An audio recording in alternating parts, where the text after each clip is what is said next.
E esse anime segue a vida de um maluco que se dedica muito aos seus próprios interesses e fantasias. Ele tem tempo suficiente para se preocupar com o que é legal e o que não é. Tudo começa com a apresentação de uma linda garota chamada Akane. Ela acorda, se arruma e sai para a escola em seu carrão. Sim, ela é uma pessoa rica e muito importante. A Akane, além de ser uma estudante do ensino médio, é uma ex-atriz. E como você já pode acreditar, todos acham ela muito bonita. Adoram o seu sorriso e a sua personalidade gentil. Os meninos fariam qualquer coisa por ela, sendo ela, na visão de todos, uma pessoa linda, tanto por dentro quanto por fora. No entanto, ainda há um aluno nessa escola que não a venera. O seu nome é Minoru Kageno, e na maior parte do seu tempo, vemos ele sendo indiferente a todos, inclusive com a Akane. Ele nem mesmo sabe o nome dela, sendo que a garota se senta ao lado dele na sala de aula. Por conta disso, o nosso protagonista começa a viver na cabeça dessa garota sem pagar aluguel. E bom, voltando a Akane, existe um certo motivo pelo qual ela se esforça tanto para fazer com que as pessoas gostem dela. Isso se deve a um evento trágico que aconteceu quando ela começou a trabalhar no setor do showbiz. Naquela época,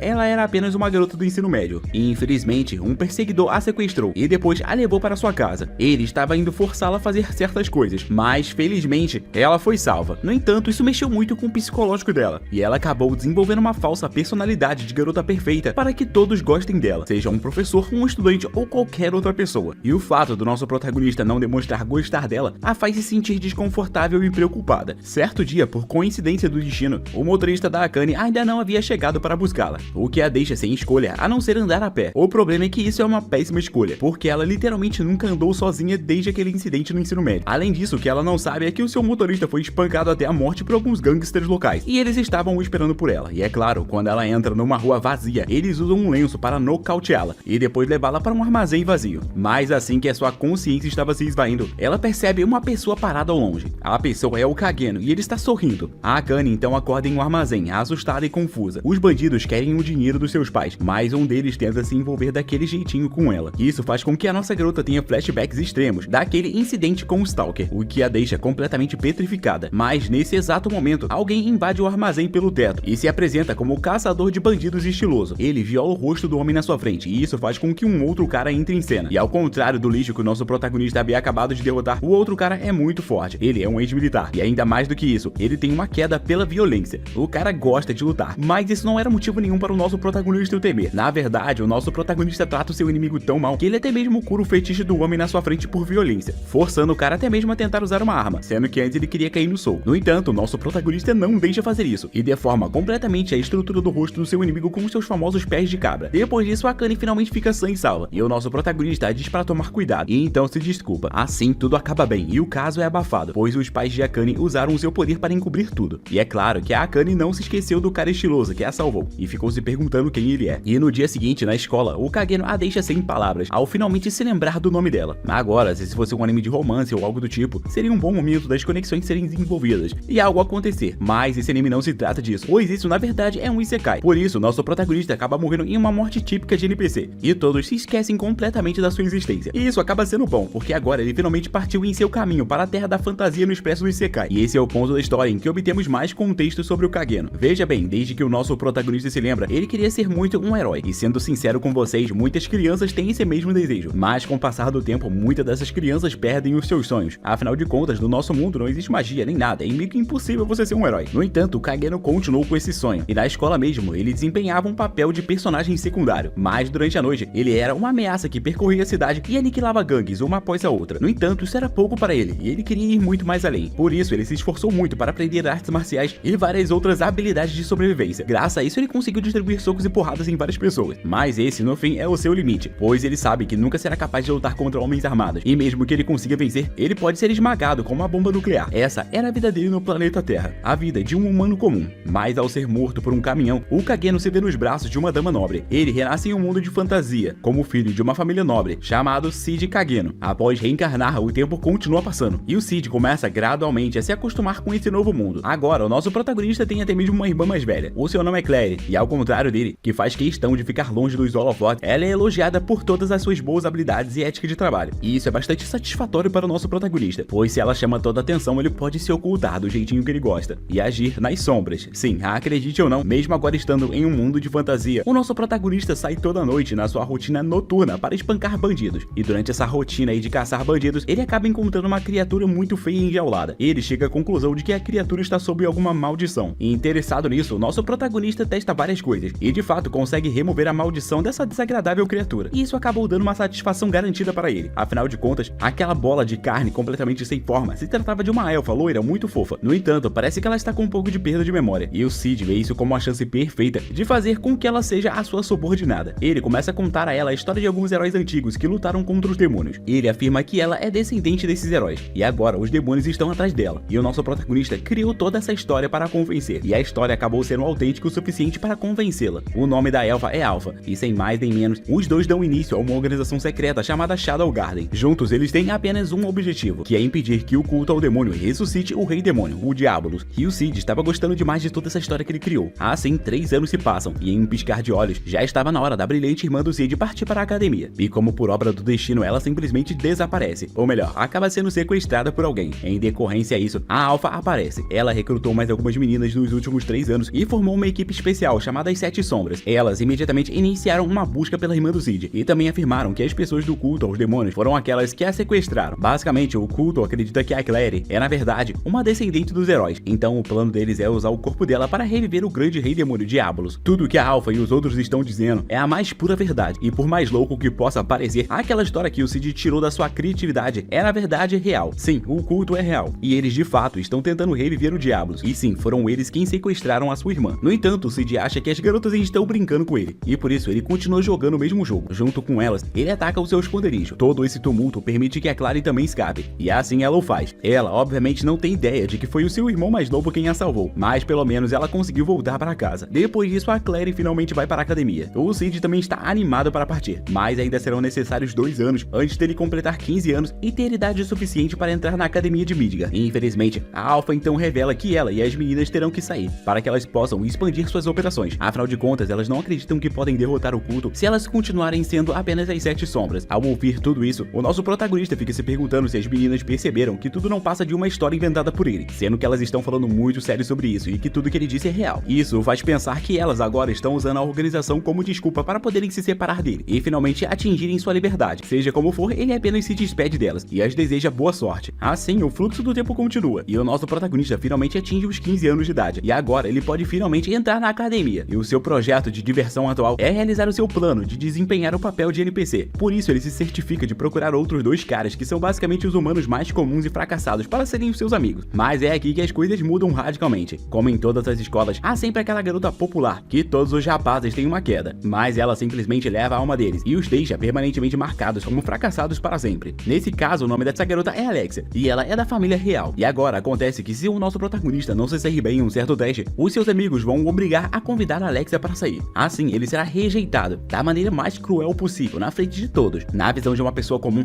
isso seria algo horrível, mas por algum motivo nosso protagonista está muito animado para passar vergonha e sofrer na frente de todos, desempenhando ao máximo o papel de figurante, NPC, aquela pessoa que é rejeitada. Assim, ele tira nota ruim no teste, e um pouco depois disso ele se aproxima da garota e confessa o seu amor por ela da maneira mais comum possível. Em sua confissão, é possível ver que ele não tem nenhuma centelha de amor, não há autenticidade nisso, mas ele atuou muito bem, e a razão pelo qual o Cid fez isso é porque ele quer continuar brincando de ser um personagem de fundo. Mas de alguma forma, tudo acaba dando certo para o nosso protagonista, e a Alexia aceita sua confissão, e pelo visto, ela estava esperando alguém como ele, e quando os dois acabam ficando sozinhos, ela compartilha toda a sua história com ele. Ela atualmente está noiva do instrutor de esgrima real, e o seu noivo está no topo da hierarquia social, em muitos aspectos. Ela, sendo uma pessoa da elite, não deveria de maneira alguma ficar com um NPC, um personagem de fundo como Cid. Entretanto, ela não quer se casar com o seu noivo. Ela vê o cara como um ser muito perfeitinho, o que acaba lhe dando uma sensação meio ruim. Por isso, ela quer que o Cid seja seu namorado por enquanto, para que ela consiga afastar o seu noivo. O nosso protagonista obviamente percebe que isso vai dar muito trabalho para ele, e também vai arruinar um pouco o personagem dele. Afinal de contas, ela é a garota mais popular e implacável da escola. Por isso, ele se recusa a manter essa farsa. No entanto, quando ela lhe oferece algum dinheiro, o nosso humilde herói se transforma no cachorrinho de estimação dela. Sim, para ele, dinheiro é tudo, e ele definitivamente precisa de um pouco disso para administrar a sua organização secreta. E a partir desse dia, a Alexia e o Cid passaram a vivenciar alguns momentos juntos, mas durante o treinamento com a espada, quando ela revela que não é muito boa nisso, o Cid a tranquiliza, dizendo que ela tem bons movimentos, e a Alexia afirma que a sua irmã lhe disse a mesma coisa. E o fato do Cid ter dito isso a irritou, e por isso ela saiu para andar um pouco sozinha e não voltou mais. E pelo visto, ela foi literalmente fumar um cigarrão mesmo, porque quando o nosso protagonista se deu conta, ele acabou sendo preso. Afinal de contas, ele foi a última pessoa a estar com ela, antes que ela desaparecesse. No entanto, o Cid não tem nada a ver com seu desaparecimento, e pelo visto, ela acabou sendo levada pelo mesmo pessoal que levou a irmã do Cid antes. Fish. Sim, o pessoal do culto. Na manhã seguinte, vemos um cientista louco fazendo um exame de sangue. Tô zoando, na verdade ele estava tirando o sangue dela, pois ele acredita que o sangue dela tem algum DNA demoníaco útil. Por isso ele está tentando confirmar sua teoria. O Cid, por outro lado, está sendo torturado pelos cavaleiros acadêmicos, e eles estão sendo mais agressivos o possível para tentar fazer com que ele conte tudo. E sim, eles também estão gostando de fazer isso, afinal de contas, o Cid age como se estivesse sofrendo como um condenado inocente, mas mal sabem eles que esse nível de dor não é nada para ele. Ele já desenvolveu um nível desumano de tolerância à dor, e após cerca de 5 dias sofrendo, a irmã mais velha de Alexia, a princesa Iris, ordena que eles liberem o homem. Afinal de contas, ele é inocente. Depois disso, a Alpha aparece em seu quarto com grandes notícias. Ela compartilha o progresso que a organização fez observando ativamente o culto, e como isso é bastante relevante para o caso do desaparecimento de Alexia, ela decidiu adiantar essas informações a ele. E ao ouvir tudo isso, o nosso protagonista fica feliz que a Alpha ainda esteja participando da historinha deles. No entanto, não havia tempo a perder. Eles tinham que salvar Alexia o mais rápido possível. Então, a Alpha prepara um grupo de 114 soldados, e assim começa a operação de resgate. Em seu caminho, o Cid encontra os cavaleiros que gostaram de torturá-lo. Então, ele os mata, sem remorso ou culpa alguma. E voltando para a cela onde Alexia está presa, o cientista louco injeta o sangue da Alexia em uma garota mutante. Isso não sai como planejado, pois a mutante se transforma em um demônio desonesto e mata o cientista. A Alexia vê isso como sua chance de escapar, mas ela acaba se deparando com o seu noivo, sendo esse o ponto G de toda a reviravolta na trama. Sim, pois o cara que levou a Alexia ao culto foi o seu noivo, e o seu objetivo era se tornar um membro dos Rounds, que no caso é uma posição privilegiada dentro do culto, e existem 12 desses Rounds, e o sangue da Alexia parecia ser o preço para atingir esse nível. Sem pensar em nada, a Alexia o ataca, mas considerando o que ela teve que suportar por conta do cientista louco, ela estava exausta demais para fazer qualquer coisa. Então, para sua sorte, um homem aparece das sombras. Ele é o Shadow, ou pelo menos é assim que o Cid se apresenta, e o noivo fraudulento não pôde deixar de perceber que o Shadow é a pessoa que esteve se opondo a eles durante todo esse tempo. Então o falso noivo revela sua identidade como um dos membros mais importantes do grupo do culto, e muito em breve ele se tornará o 12º assento dos Rounds. Enquanto isso, a garota mutante monstro está causando caos e destruição por toda a cidade. Rapidamente a princesa Iris a confronta, mas não importa o quanto ela tente atacá-la ou derrotá-la, a garota monstro continua se regenerando. Logo, a Alpha aparece e se apresenta como membro da Shadow Garden. Ela rapidamente livra a garota monstro do seu sofrimento, ao ajudá-la a voltar a seu estado humano, e depois sai. E voltando para o Cid, ele está dominando o falso noivo usando suas habilidades impecáveis com a espada. E a Alexia ainda não percebeu que ele é o Cid, e por isso ela está lá impressionada com as habilidades de espada dele. E como último recurso para derrotar o Shadow, o noivo falso consome algumas pílulas de demônio para despertar e obter mais poder. No entanto, o Shadow elimina a existência desse cara, junto com tudo ao redor, literalmente. E quando tudo volta ao normal, a Alexia adquire uma nova inspiração para sua vida, que é dominar o seu próprio estilo de espada. Tudo isso depois de ver o Shadow destruir o seu noivo e criar um rombo no meio da cidade. Ela também se lembra de como o Cid elogiou seu estilo de espada, e no fim ela acaba oferecendo ao nosso protagonista o privilégio de ser o seu verdadeiro namorado. No entanto, como esperado, ele recusa, e por conta disso ele acaba sendo punido pela Alexia. Ela se esforça bastante ao realizar esse castigo, o que causa uma grande bagunça. E quanto a Shadow Garden, todas as garotas se alegraram demais com o poder que o Shadow mostrou nesse incidente, mas a sua atenção logo muda quando elas percebem que um outro grupo está cometendo crimes enquanto mentem, dizendo ser a Shadow Garden. Já a princesa Iris, por outro lado, está curiosa sobre as duas organizações, sendo o culto da galera que quer reviver o diabo e a Shadow Garden. E é claro que ela acabou descobrindo que o noivo da sua irmã era um membro do culto, e com medo dessas pessoas infiltradas, ela acaba formando uma equipe de investigação, composta de pessoas a quem ela confia. Depois disso, vemos aí o nosso protagonista, e ele felizmente sobreviveu ao ataque de Alexia, e agora ele está se afastando do local do ataque com o corpo coberto de sangue. Até que do nada ele se depara com uma garota muito bonita de cabelo rosa. Seu nome é Sherry, e ela é a mente mais brilhante do reino. Nesse mesmo momento, a Iris aparece e pergunta a ela se ela consegue decifrar um estranho artefato que eles encontraram que parece pertencer ao culto. Enquanto as duas conversavam, o Cid acabou encontrando seus dois amigos. E a propósito, seus nomes são Tico e Teco, porque eu não decorei o nome deles e esse é o nome que eu quero usar. Juntos, os três vão para um lugar comprar chocolate, que eles vão usar para conseguir conquistar garotas. Esse é um plano impecável, afinal de contas, o chocolate acabou de ser inventado nesse mundo. No entanto, logo descobrimos que quem administra essa loja é a Gama, que no caso é uma das 7 sombras. Ela está fazendo isso para garantir mais fundos para sua organização. E o Cid, obviamente impressionado, aplaude a dedicação da Gama. Mas ele mal sabe que essa é apenas uma das lojas que ela tem. Ela tinha loja em todas as cidades do mundo, e atualmente elas têm entre as pessoas mais ricas vivas desse mundo. Bom, durante esse encontro, a Gama apresenta ao Cid um novo membro. Ela é a assistente pessoal da Gama, e depois de toda a apresentação e o roleplay top, o Cid a agradece e pede a Gama 3 chocolates bem baratinhos. E embora ela dê o chocolate a ele, o nosso protagonista sorri e furtivamente ele rouba uma moeda dela. Então, enquanto estava a caminho de casa, o perigo aparece, e o Cid percebe que é a Alpha lutando contra um grupo de pessoas suspeitas, mas ele precisava se livrar dos seus dois amigos antes de intervir ele mesmo. Então, usando toda sua criatividade genial, ele simplesmente simplesmente diz aos seus amigos que precisa ir fazer cocô e que precisa fazer isso imediatamente. Os dois idiotas entendem rapidamente o que o Cid quer fazer, então eles aplaudem a sua masculinidade e afirmam que não importa o que acontecer, eles nunca o esquecerão. Após eles partirem, o nosso protagonista salva Alexia, matando aqueles que estavam a dominando. Ele também toma um deles como refém e pede para uma subordinada sua interrogá-lo. Ele depois tem uma conversa com Alexia, onde ele explica sobre a falsa Shadow Garden e como eles têm matado pessoas usando seu nome. Depois disso, vemos os amigos do Cid tentando usar os chocolates para conquistar garotas. No entanto, o Tico é assaltado pelo noivo da garota, enquanto o Teco é rotulado como um perseguidor e depois preso. Ao ver esses dois grandes figurantes em ação, o Cid também se pergunta se ele deve dar chocolates a qualquer garota. Coincidentemente, ele se depara com a Sherry